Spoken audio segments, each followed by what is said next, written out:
Recently, a couple pictures of some pretty strange armor on a Russian tank in Ukraine was posted on a popular Russian Telegram channel, which then made their rounds to English-speaking social media. The pictures show a tank with cages filled with stones, apparently as extra armor. With all of the logistical problems that Russia has been having, is this yet another sign of a serious shortcoming in Ukraine? And also, would it actually help to protect the tank from attack?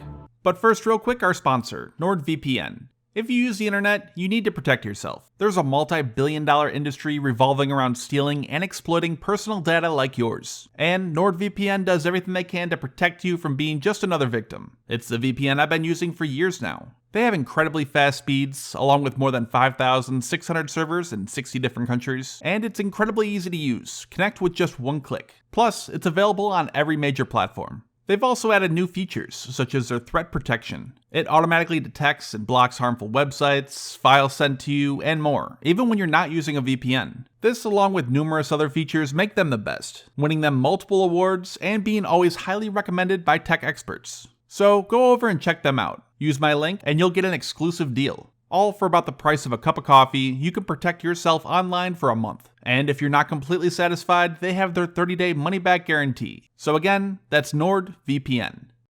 The images posted show a T-72B3 tank. You can tell here it's a T-72B3 from the Sosna U thermal site. The original post just mentioned that it's makeshift armor. Then a repost on a more popular pro-Russian Telegram channel said that it's in Ukraine as part of the special military operation, and joking that it looks like something you'd expect to see in Syria.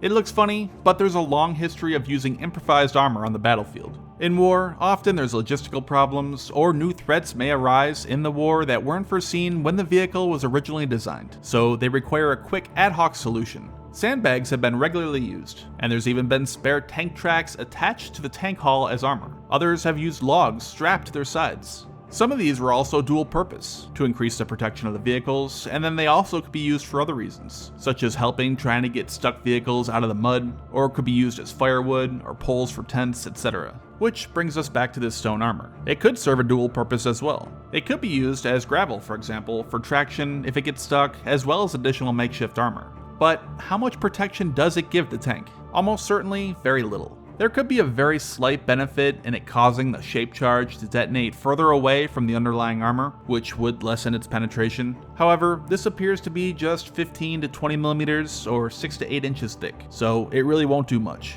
But more armor is more armor. Pretty much anything extra you can put between yourself and an incoming munition is gonna help, at least to some degree. It would give a bit more protection to the tracks and wheels. In the past, and in conventional combat in general, the main threat to tanks was from the front, so tanks were built with more armor there. Some vehicles even had 10 times more frontal protection than that of its sides. However, today, anti-tank weapons like portable ATGMs and more capable RPGs carried by small teams threatens tanks from all aspects. As a result, newer tanks are adding more armor to the sides and rear, such as slat armor and ERA.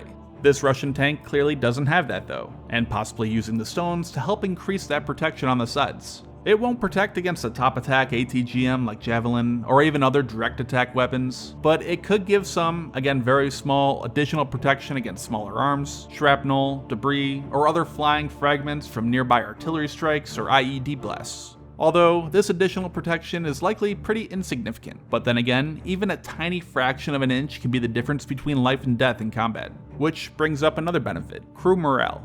It could give them a placebo effect. If the crew believes that it's helping keep them safe, they're able to more confidently do their job and fight.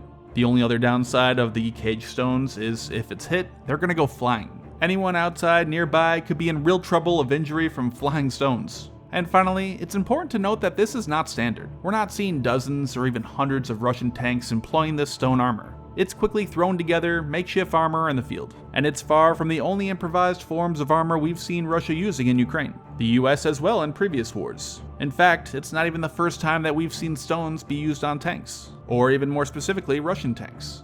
So, in the end, does it help? Psychologically, yes. Physically, in terms of anti-tank weapons, no. There's a reason why every tank is not made up of stones for armor, or wooden logs, or just bags of sand.